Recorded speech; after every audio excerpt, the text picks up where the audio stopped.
She stepped out of the old military bus, a skinny girl with tangled hair, a tattered cloak pulled tight around her. She dragged a ripped backpack, one shoe visibly scuffed and worn. The air was cold, damp with an early morning drizzle, the kind that promised a long, miserable day at Fort Chard training camp. She signed in under the name Riley Cross. No next of kin, no military history. Her eyes, shadowed and distant, met no one's gaze. She was just another face, barely visible in the gray light, a ghost before she even began. The other recruits, fresh-faced and eager, chattered around her, their uniforms crisp, their gear gleaming. They didn't even glance her way, too focused on their own nervous excitement. She didn't belong there, at least not in their eyes. She'd rolled into the Fort Chard training camp in a beat-up military bus, its paint chipped, its tires caked with mud from some back road. Nobody would have guessed she came from a world of quiet strength and hidden capabilities. Riley didn't carry that world with her. No polished nails, no confident stride, just a plain face and clothes that looked like they'd been through 100 battles. Her boots were scuffed, her backpack held together by a single stubborn strap, but it wasn't just her look that set her apart. It was her stillness, the way she stood with her hands in her pockets, watching the chaos of the camp, like she was waiting for a signal only she could hear. The first day was a gauntlet. The drill sergeant, a gruff woman named Sergeant Vance, paced the yard, sizing up the cadets, her eyes locking on Riley. "You!" she barked, pointing a finger. "What's your deal?" "Civilian get lost," the group snickered. A cadet named Liam, with a sharp buzz cut and a smirk that didn't reach his eyes, whispered to the cadet next to him, "Bet she's here to check a box. Affirmative action, right?" Riley didn't blink. She looked at Vance, her face calm, and said, "I'm a recruit, ma'am." Vance snorted, waving her off. "Get in line, then. Don't slow us down." During the first meal in the mess hall, Riley carried her tray to a corner table, away from the chatter. The room buzzed with the recruits swapping stories, their voices loud, their egos louder. A guy named Mark, lean and cocky, spotted her sitting alone. He grabbed his tray, strutted over, and dropped it on her table with a clatter. "Yo, lost girl," he said loud enough for nearby tables to turn. "This ain't a soup kitchen." "You sure you're not here to wash dishes?" The group behind him erupted in laughter. Riley paused her fork halfway to her mouth and looked at him. "I'm eating," she said, her voice steady. Mark leaned in, smirking. "Yeah, well, eat faster. You're taking up space real soldiers need." He flicked her tray, sending a spoonful of mashed potatoes splattering onto her shirt. The room howled. Riley wiped the mess with a napkin, her hands slow, her eyes never leaving her plate. She took another bite, like he wasn't even there. Warm-ups were a test of endurance.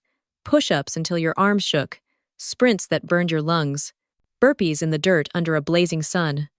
Riley kept pace, her breathing steady, but her shoelaces kept slipping loose.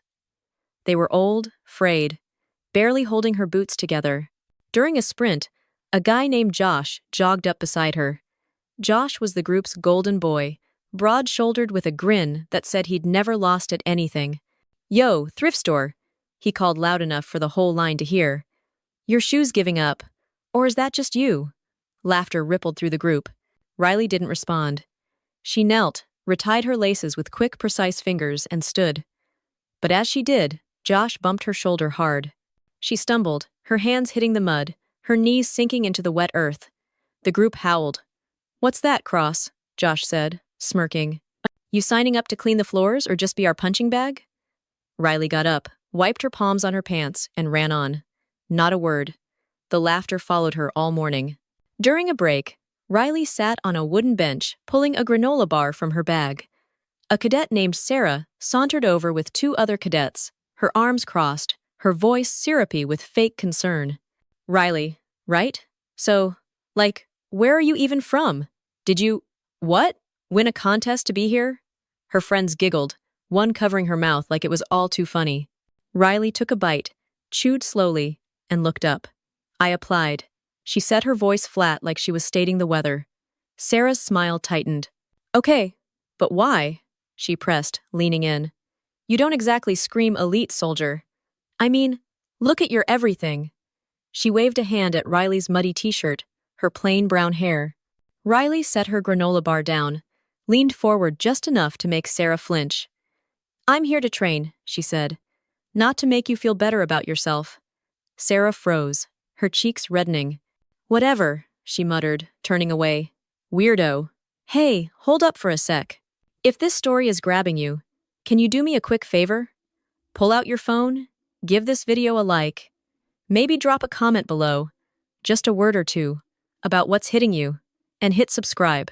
It means the world to keep telling stories like Riley's stories that remind us what it means to stand tall. Alright, let's get back to it. The navigation drill was a new kind of hell. Cadets had to cross a forested ridge, map in hand, under a strict time limit. Riley moved alone, her compass steady, her steps quiet against the pine needles. A group of 4 cadets, led by a wiry guy named Kevin, spotted her checking her map under a tree. Kevin, who'd been vying for Josh's spotlight, saw his chance. "Hey, Dora the Explorer," he called, his voice cutting through the quiet. "You lost already, or you just out here picking flowers?" His group laughed, circling closer. Riley folded her map, her fingers deliberate, and kept walking. Kevin jogged up, snatching the map from her hands. "Let's see how you do without this," he said, tearing it in half and tossing the pieces into the wind. The others cheered. Riley stopped, her eyes following the scraps as they fluttered away. She looked at Kevin, her face blank, and said, "Hope you know your way back." Then she turned and kept moving, her pace unchanged. Kevin's laughter faltered, but his group kept jeering, their voices echoing through the trees. The rifle disassembly drill came that afternoon, and it was a wake-up call. The cadets had 2 minutes to take apart an M4 carbine, clean it, and reassemble it. Most struggled, their fingers fumbling with the pins, swearing as parts slipped. Josh finished in a messy 143, grinning like he'd aced it. Sarah scraped by at 159, her hands shaking as she snapped the last piece in place. Then Riley stepped up.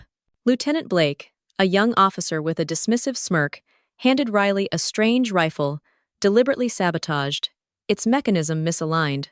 Riley took it. She didn't rush, didn't hesitate. Her hands moved like they were following a script. She glanced at the misaligned weapon, then, with a swift reverse grip, she disassembled it cleanly in 8 seconds. Not a single mistake. Sergeant Vance, the instructor, stared at the timer, then at her. "Mitchell," he said, his voice low. "Where'd you learn to do that?" Riley wiped her hands on her pants and stepped back. "Practice," she said, her eyes on the ground. The training screen played a slow-motion replay. Every move clean, no wasted motion. "A Hunliern Vien, trainer, nearby," muttered to Vance. Her hands didn't shake. "That's Special Forces steady. Camp record is 9 seconds. Josh overheard and scoffed. "So, she can clean a gun?" he said loud enough for Riley to hear. "Doesn't mean she can fight." But during the break, a quiet cadet named Maya, who'd been watching Riley closely, slipped her a spare map from her own kit. "You'll need this," Maya whispered, her eyes darting to make sure no one saw. Riley took it, nodded once, and tucked it into her bag without a word. Whispers started after that. A few cadets glanced at her during the next break, trying to piece her together. Riley didn't seem to care. She sat on the grass, retying her laces, her face as blank as ever. Sarah leaned over to Josh, her voice low but sharp. "Bet she's got some sad story. Poor kid from nowhere, trying to prove she's somebody." Josh laughed. "Yeah, well, she's proven she's a nobody." Riley's fingers paused on her laces just for a moment. Then she kept tying, her movement slow, like she was sealing something inside her. In the equipment shed, where cadets were assigned gear for the next drill, Riley waited her turn, her backpack slung over one shoulder. The quartermaster, a gruff older man named Gibbs, handed out vests and helmets with a scowl. When Riley stepped up, he looked her over, his lip curling. "What's this? A hobo convention?" he said loud enough for the line to hear. "We don't got gear for civilians, sweetheart." He tossed her a vest 2 sizes too big, the straps dangling uselessly. The cadets behind her snickered. "Maybe use it as a tent," one called. Riley caught the vest, her fingers tightening around the canvas. She didn't argue, didn't ask for a replacement. She just slung it over her shoulder and walked out, her boots echoing on the concrete. Gibbs laughed, shaking his head. "That one's going to wash out by tomorrow," he said to the room. Outside, Riley adjusted the vest with a few quick knots, making it fit perfectly, her hands moving with the same precision she'd shown with the rifle. The terrain run the next morning was brutal. 5 kilometers over rough ground, full gear, no brakes. Riley stayed in the middle of the pack, her breathing even, her steps steady. Sarah was right behind her, muttering the whole time. "Pick it up, Charity Case," she hissed. "You're dragging us down." At the halfway mark, Sarah deliberately nudged Riley's elbow just enough to throw her off. Riley's foot caught a rock, and she veered off the path, her ankle twisting as she hit the ground. No one helped. She was pushed into the mud, thrown from the starting line. Captain Harrow saw it. "Cross!" he roared. "Broke formation. Squad loses points." The group groaned, some shooting her dirty looks. Josh turned, his face flushed. "Nice one, Cross. Real team player." Riley didn't argue. She got back in line, her jaw tight, and kept running, her limp barely noticeable. When the run ended, Harrow pointed at her. 5 extra laps. Move." The others watched, some smirking, as Riley started running again, her breath coming in short gasps. She finished, her face slick with sweat, her hands on her knees. No one offered her water. Sarah tossed an empty bottle at her feet. "Hydrate with air," she said, laughing. Riley picked up the bottle, crushed it in her hand, and dropped it in the trash. Not a sound. During a night drill, the cadets were tasked with setting up a perimeter under simulated enemy fire. Flares lit the sky, and instructors shouted orders, creating chaos. Riley worked alone, securing a rope barrier with steady hands. A cadet named Marcus, stocky and loud, decided she was an easy target. He grabbed her rope, yanking it free, and tossed it into the mud. "Oops," he said, grinning. "Guess you're not cut out for this, huh?" The others nearby laughed, their flashlights bobbing as they watched. Riley knelt, picked up the rope, and started over, her fingers moving methodically. Marcus wasn't done. He kicked dirt onto her hands, coating the rope in grime. "Keep trying, Princess," he said. "Maybe you'll get it by morning," the group roared. Riley paused, her hand still, then looked up at him. "You done?" she asked, her voice quiet but sharp. Marcus blinked, thrown off, but laughed it off. She went back to work, her face unreadable, the rope clean again in seconds. Later, when the drill ended, Marcus's own barrier was found loose, costing his squad points. No one saw Riley near it, but Maya, watching from the sidelines, hid a small smile. That night, in the barracks, Riley sat on her bunk, pulling an old photo from her bag. It was creased, the edges worn, showing a younger her standing next to a man in a black jacket. His face was blurred, but his posture shoulders back, eyes sharp, felt like it carried weight. She traced her finger over the photo, her lips pressing together, then tucked it away when she heard footsteps. Josh walked by, tossing his towel over his shoulder. "Better sleep tight, Cross," he said. "Tomorrow's shooting. Don't choke." Riley didn't look at him. She lay back, hands behind her head, staring at the ceiling, her breathing slow and even. The long-range shooting exam was a make-or-break moment. 5 shots, 400 meter, 5 bullseyes, or you're out. The cadets lined up, nervous, fiddling with their scopes, whispering about wind speed. Sarah went first, missing 2 shots, her face pale as she stepped back. Josh hit 4, cursing under his breath. Then Riley walked up. Sarah whispered to the girl next to her. "Bet she can't even hold it right." Riley settled into position, her movements calm, almost mechanical. 5 shots, 5 perfect hits, dead center. No hesitation, no scope adjustments. The range officer blinked at the target, then called it out. "Cross, perfect score." A colonel watching from a distance, an older man with gray hair and a chest full of medals, leaned forward. "Who trained her?" he murmured to his aide. "That's a Spec Ops trigger." Josh overheard and rolled his eyes. "Fluky," he said. "Let's see her in combat." But during the equipment check after the range, an officer found Riley's rifle had a misaligned sight nobody else had noticed. She'd still hit every shot, compensating perfectly. The officer shook his head, muttering, "That's not luck, that's skill." In the mess hall the next day, Riley's tray was empty. She'd been last in line, and the food had run out. She sat anyway, sipping water, her face calm. A group of cadets, led by a girl named Jenna, saw her and decided to have fun. Jenna, tall and smug, with a laugh that carried, walked over and dropped a half-eaten apple onto Riley's tray. "Here," she said, her voice dripping with pity. "Can't have you starving, right? You need strength to what? Carry our bags." The table behind her burst into laughter. Riley looked at the apple, then at Jenna, her eyes steady. "Thanks," she said, picking it up and taking a slow bite. Jenna's smile faltered. She'd expected a reaction, not this. The group kept laughing, but it was forced now. Riley finished the apple, core and all, and set the tray aside. As she stood to leave, she brushed past Jenna, her shoulder just grazing her enough to make Jenna step back. The room went quiet for a moment, watching her go. The combat simulation was the real test. One-on-one, hand-to-hand, no weapons. Riley was paired against Lieutenant Blake for a demonstration combat test. He was the young lieutenant who had earlier given her the sabotaged rifle. He towered over her, his fists clenched, a grin spreading across his face. Before the whistle blew, he charged, grabbing her collar and slamming her against the wall, intending to humiliate her in front of the whole group. Her shirt tore, the fabric ripping from her shoulder to her back, exposing nothing but skin. The squad burst into laughter. "She's just a weakling," Sarah jeered. "What is this, a dance class?" Blake leaned in, his face inches from hers. "This isn't daycare, Cross. It's a battlefield. Go home, rookie." Riley didn't move, her eyes locked on his steady, unblinking. "Let go," she said, her voice low. Blake laughed, but his grip loosened just for a second. In 3 quick, fluid movements, she moved. A snap, a twist, a pivot. 3 moves.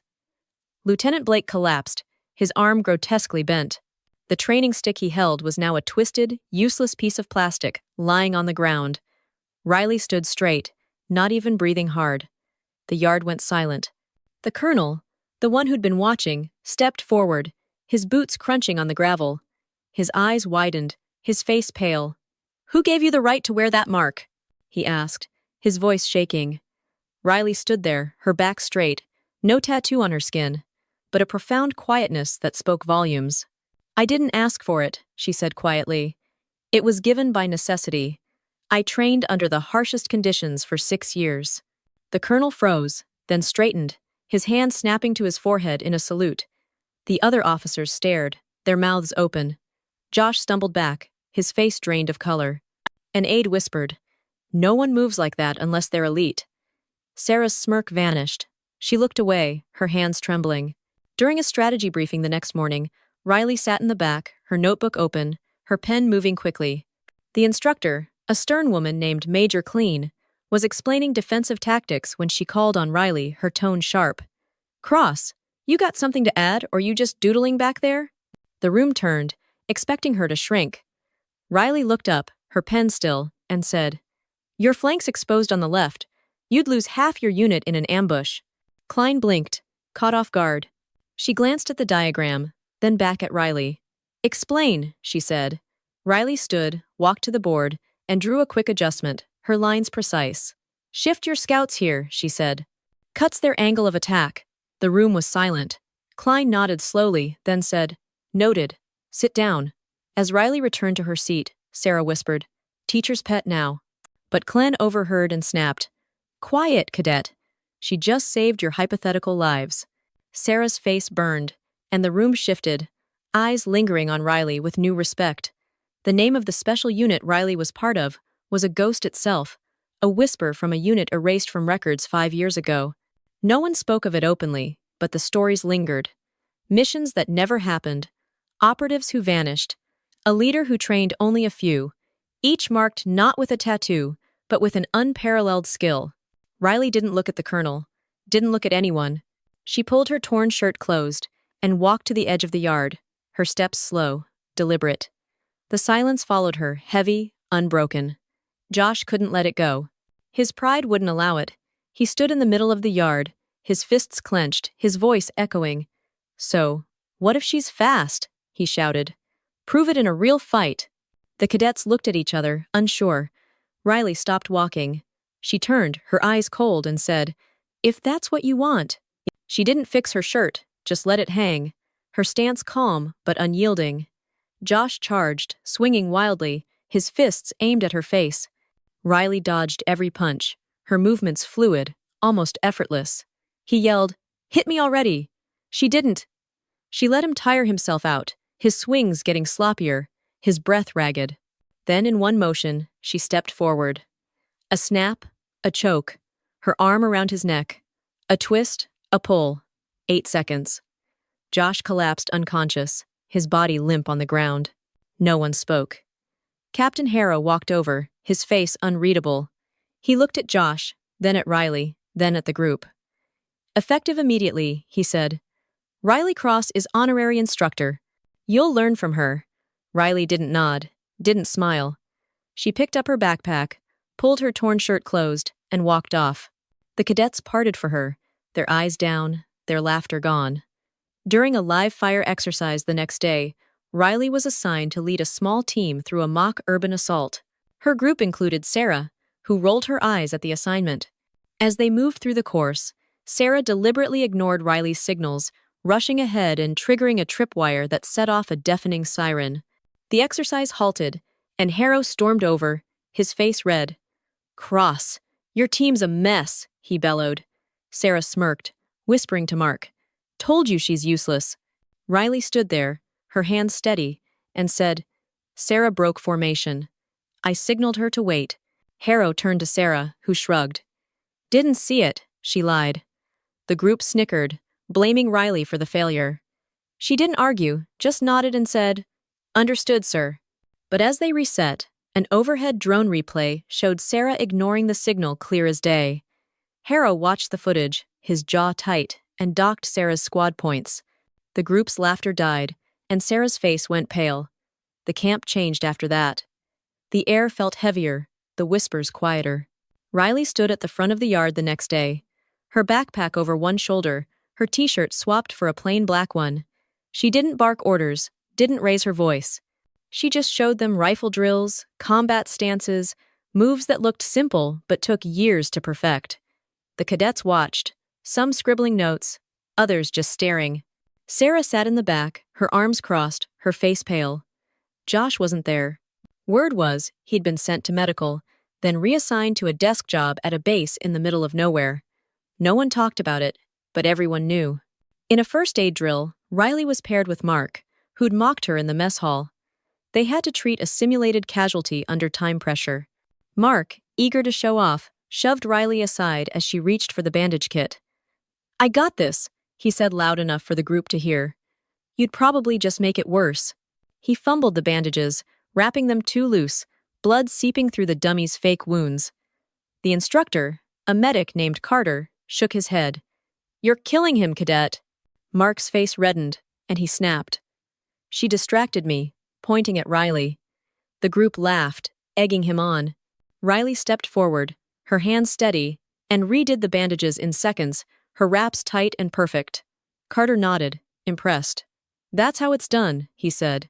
Mark stormed off, muttering, but the group's laughter turned to murmurs. Later, Carter pulled Riley aside and handed her a medic patch, saying, "You earned this." She took it, her face blank, and slipped it into her bag.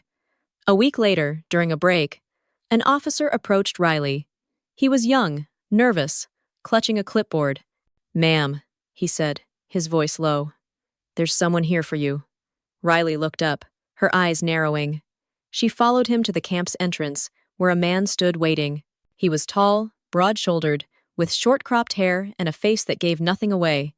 He wore a black jacket and jeans, no uniform, but the guard stepped back when he moved. The colonel was there too, his hands clasped behind his back. "Colonel Harlan," he said, his voice a low rumble. Colonel Harlan, the senior officer who had saluted Riley in front of the entire camp after her combat test, looked at her, then snapped to attention. "Special Agent Phoenix. Long time no see." The entire camp was dead silent. The man didn't respond.